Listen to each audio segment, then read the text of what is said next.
Hello student, आप सभी का आपके अपने YouTube चैनल एमवे स्टडी में स्वागत है।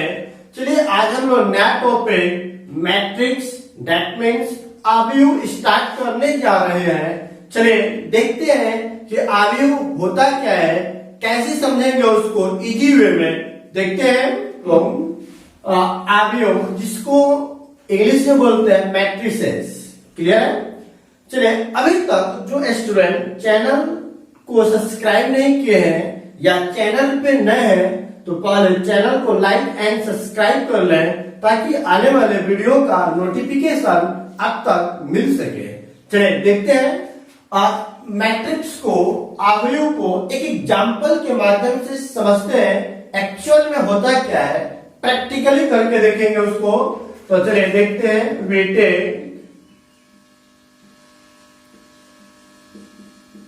an example,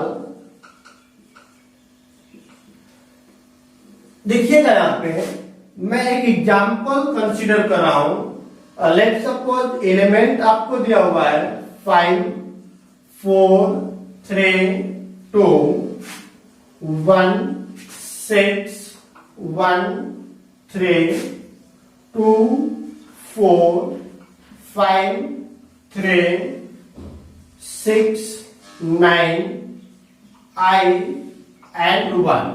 ये आपको एक एग्जाम्पल मैंने कंसीडर कर लिया। किसका एग्जाम्पल मैं कंसीडर कर रहा हूं? मैट्रिक्स का, आव्यूह का। चले तो इसमें देखते क्या है, समझिएगा, बहुत ध्यान समझिएगा। एक ही एग्जाम्पल में आपका पूरा मैट्रिक्स क्लियर हो जाएगा। समझेंगे? देखिए यह आपका एक आयताकार रूप दिख रहा है, तो समझेंगे जो आव्यूह होता है वह आयताकार रूप में होता है। क्लियर हुआ? दूसरा चीज, इसके अंदर आपको एलिमेंट मतलब क्या है, सदस्य दिए हुए हैं, जिसको हम लोग बोलते हैं अवयव। क्या बोलते हैं हम लोग? अवयव। जैसे 5 4 3 2 1 6 1 3 बाकी सभी, इस सभी को हम लोग बोलते हैं कि आपके आव्यूह का अवयव है, या आव्यूह का सदस्य है, या आव्यूह का एलिमेंट है। क्लियर हुआ? दो चीजें, पहला आव्यूह को डिनोट करते हैं किससे? आयताकार रूप से। दूसरा चीज, उसके अंदर जो सदस्य होते हैं उसे हम लोग बोलेंगे आव्यूह का सदस्य या आव्यूह का अवयव। क्लियर हुआ? अब उसके बाद यहां पर देखिए, जो अवयव आपके पहले क्षैतिज रेखा में, देखिए क्षैतिज रेखा है, तो पहले क्षैतिज रेखा में आने वाले अवयव को बोलते हैं हम लोग फर्स्ट पंक्ति। क्या बोलते हैं हम लोग? फर्स्ट पंक्ति या प्रथम पंक्ति। क्लियर हुआ? चले अब देखिए, यह दूसरी क्षैतिज रेखा है, तो दूसरी क्षैतिज रेखा में आने वाले अवयव को बोलते हैं सेकेंड पंक्ति। क्या बोला जाएगा? सेकेंड पंक्ति। अब यहां पर देखिए, तीसरा क्षैतिज रेखा है, तो तीसरे क्षैतिज रेखा में आने वाले अवयव को बोलते हैं थर्ड पंक्ति। क्लियर हुआ? अब उसके बाद यहां पर देखिए, यह आपका फोर्थ दिया हुआ है, तो हो जाएगा यहाँ पे फोर्थ पंक्ति। क्लियर हुआ? यहां तक कोई डाउट इसमें किसी को नहीं। अब उसके बाद देखेंगे, यहाँ पे समझिएगा, ये आपका ऊर्ध्व रेखा है, मतलब बनेगा ऊर्ध्वाधर रेखा। तो जो पहला ऊर्ध्व रेखा है उस रेखा को बोलते हैं फर्स्ट स्तंभ। क्या बोलेंगे हम लोग? स्तंभ। क्लियर हुआ? अब बोलिए, जो दूसरा ऊर्ध्वाधर रेखा आएगा उसको बोलेंगे सेकेंड स्तंभ। क्लियर हुआ? अब उसी प्रकार यदि मैं तीसरे ऊर्ध्वाधर रेखा की बात करूं तो इसको बोलेंगे थर्ड स्तंभ। क्लियर हुआ? और फोर्थ ऊर्ध्वाधर रेखा को हम लोग बोलेंगे फोर्थ स्तंभ। क्लियर हुआ? कोई डाउट इसमें नहीं? तो समझिएगा, ये जो नीचे दिया हुआ है ऊर्ध्वाधर रेखा में, इसको बोलते हैं स्तंभ। स्तंभ का इंग्लिश होता है कॉलम। क्या होता है? कॉलम। कॉलम का पहला लेटर क्या दिया हुआ है? सी, तो इसलिए इसको डिनोट करते हैं किससे? सी से। अब उसके बाद जब बताइए सी से डिनोट करेंगे तो हम लोग बोल सकते हैं या कौन सा स्तंभ है? पहला तो हो जाएगा C1, या दूसरा स्तंभ C2, तीसरा स्तंभ C3, चौथा स्तंभ C4। क्लियर हुआ? अब यहां पर देखते हैं, इसको हम लोग बोल क्या रहे हैं? पंक्ति। तो पंक्ति जो होता है, पंक्ति का इंग्लिश होता है रो। तो बताइए रो का पहला लेटर क्या दिया हुआ है? आर, इसलिए इसको किससे डिनोट करते हैं? आर से। तो बताइए जब आर है तो इसको बोलेंगे कौन सा पंक्ति हो जाएगा? फर्स्ट। तो मतलब हो गया R1, यह हो गया R2, यह हो गया R3 और यह क्या हो जाएगा? R4। क्लियर हुआ यहां तक? तो दो चीज अभी समझ में आया कि आव्यूह में जो क्षैतिज रेखा में शामिल हो, क्षैतिज रेखा पे उपस्थित हो, तो उसे बोलते हैं पंक्ति। जो ऊर्ध्वाधर रेखा पर हो उसे हम लोग बोलते हैं स्तंभ। क्लियर हुआ? चलिए अब उसके बाद बताइए, इसको ध्यान से देखिए और आप ही लोग बताइए, यह जो लाइन आपको मैंने ड्रॉ किया है यह क्या दिख रहा है? ये विकर्ण के एलिमेंट है। किसके एलिमेंट है? विकर्ण के। तो इसको क्या बोलते हैं हम लोग? आव्यूह का मुख्य विकर्ण। क्या बोलेंगे इसको?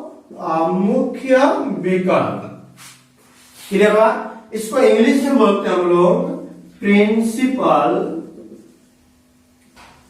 या मेन या लीडिंग डायगोनल। क्लियर हुआ? तो अब समझेंगे तीन चीजें यहां पे मैट्रिक्स के अंदर मैंने देखा, रो, कॉलम एंड मुख्य विकर्ण। तो अब कहिएगा कि मुख्य विकर्ण इसको मैंने क्यों नहीं कहा? क्योंकि आयत में तो दो विकर्ण होता है। ठीक है, तो यहां भी आयताकार बॉक्स ही है, तो यहां भी आपके दो विकर्ण होना चाहिए, लेकिन यहां पे दो विकर्ण नहीं होता है। जो फर्स्ट सदस्य होता है, पहला अवयव होता है, उस अवयव से स्टार्ट होने वाला, उस अवयव से शुरू होने वाला जो विकर्ण होता है, उस विकर्ण को ही क्या बोलते हैं हम लोग? मुख्य विकर्ण। किसका मुख्य विकर्ण? आव्यूह का। किसका? आव्यूह का। अब जो पहला सदस्य होता है उसी अवयव से स्टार्ट होने वाला पहला क्षैतिज रेखा, पहला पंक्ति, उसी अवयव से स्टार्ट होने वाले पहला ऊर्ध्वाधर रेखा को फर्स्ट स्तंभ कहा जाता है। कोई डाउट इसमें नहीं? तो मैंने यहाँ पे सिर्फ एक एग्जांपल के माध्यम से मैट्रिक्स का कंस्ट्रक्शन देख रहे थे, रो क्या होता है, कॉलम क्या होता है, मुख्य विकर्ण क्या होता है। अब इसका हम लोग इंट्रोडक्शन देखते हैं। चलिए देखिएगा, बहुत मजा आने वाला, बहुत ही इजी है, बहुत सिंपल है, समझेंगे इसको।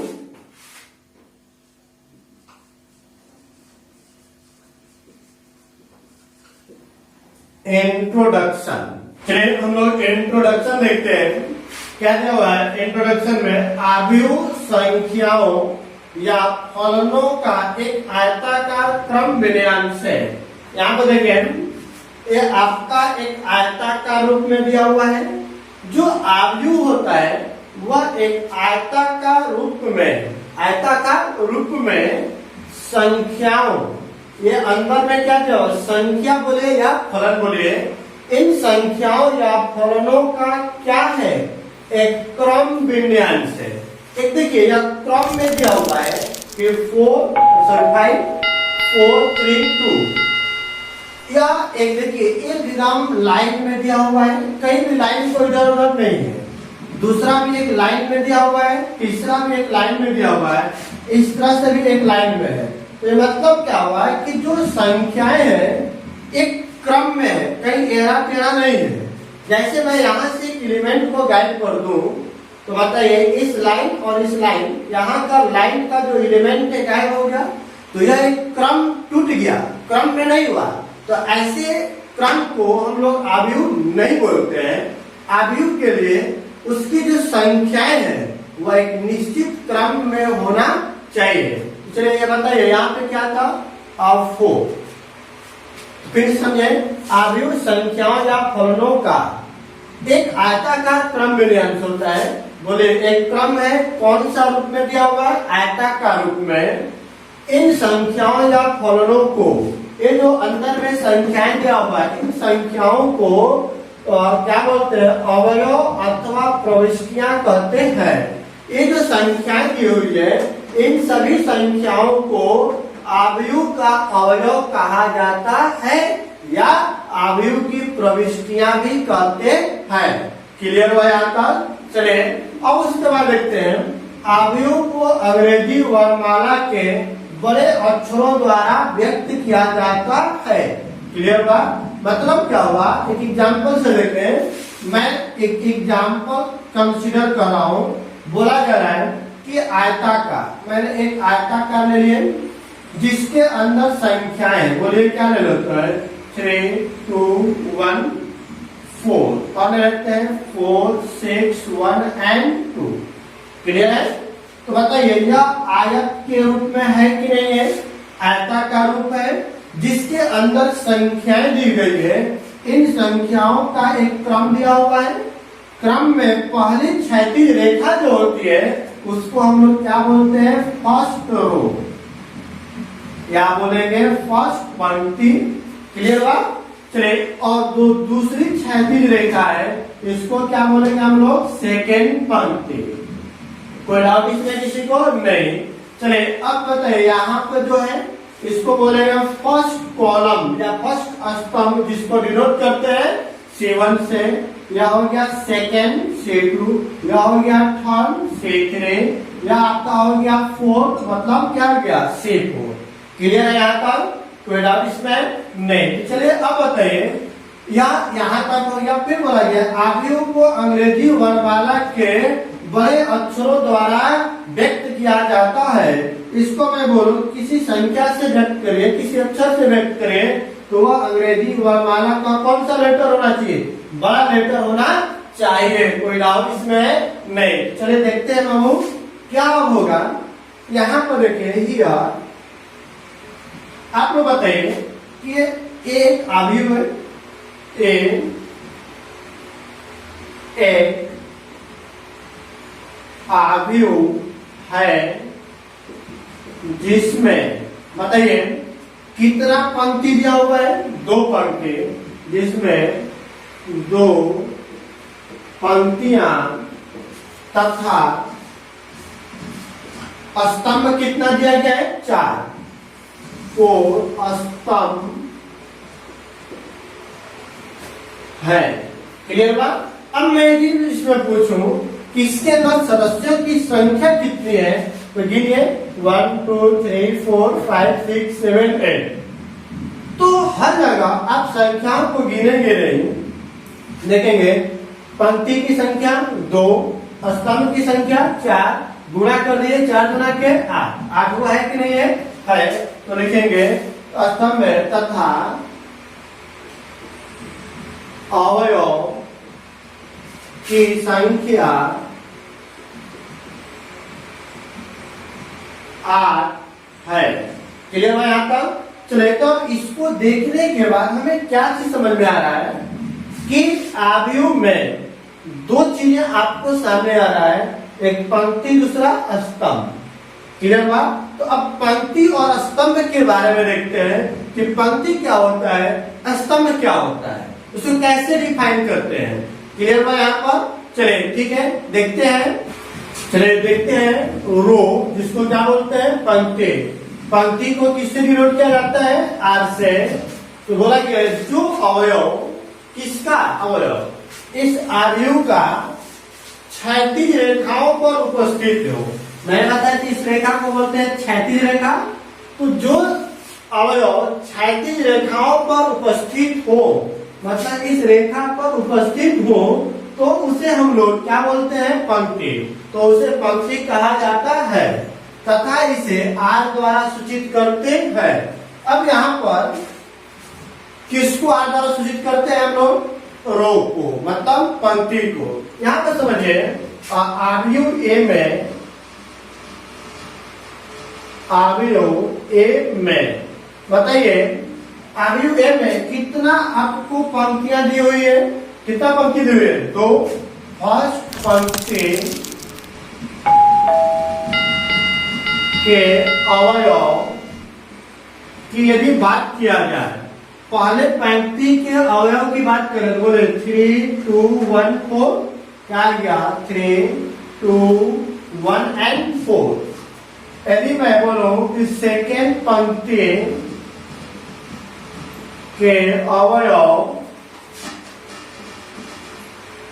तो बोलिए सेकेंड पंक्ति का अवयव क्या क्या आएगा, 4 6 1 2, तो 4 6 1 एंड 2। क्लियर हो जाता है, किसी को डाउट नहीं। तो अब उसके बाद आता है कॉलम, जिसको क्या बोलते हैं हम लोग, स्तंभ। तो स्तंभ में क्या हुआ है, कॉलम, जो अवयव ऊर्ध्व रेखाओं पर उपस्थित हो तो उसे क्या बोलते हैं हम लोग, स्तंभ कहा जाता है। देखिए यह ऊर्ध्वाधर रेखाएं होते हैं, इसी को बोलते हैं ऊर्ध्व रेखा। तो जो अवयव ऊर्ध्व रेखा पर उपस्थित हो तो उसे हम लोग क्या बोलते हैं, स्तंभ बोलते हैं। और इसे किसके द्वारा सूचित किया जाता है, सी के द्वारा। तो चलिए आप देखते हैं, अवयव ए की बात करें तो अवयव ए में कौन कौन सा स्तंभ है, C1 C2 C3 and C4। तो चलिए आप ही लोग बताइएगा, अवयव ए में फर्स्ट स्तंभ के अवयव, बोले पहले स्तंभ के अवयव क्या थे, 3 एंड 4। तो 3 4 सेकेंड स्तंभ के अवयव, बोले सेकेंड स्तंभ का अवयव क्या आएगा, 2 एंड 6 2 6। और मैं बोलू थर्ड स्तंभ के अवयव, बोले तीसरे स्तंभ के अवयव क्या क्या आएगा, 1 एंड 1। और लास्ट में क्या दिया हुआ है, 4 स्तंभ के अवयव, बोले फोर्थ स्तंभ का अवयव क्या आएगा, 4 एंड 2। क्लियर है, इसमें कोई डाउट किसी को नहीं। तो यहां से आपका मैट्रिक्स का इंट्रोडक्शन मैंने देखा कि मैट्रिक्स क्या होता है, मैट्रिक्स किसको बोला जाता है, मैट्रिक्स के अंदर क्या क्या चीजें होती है, कोई डाउट इसमें। इसके आगे हम लोग पढ़ेंगे कि इसका ऑर्डर क्या होता है, दैट मीन्स कोटि क्या होता है। कोई डाउट यहाँ तक किसी को, इसमें किसी को डाउट नहीं। तो थैंक यू।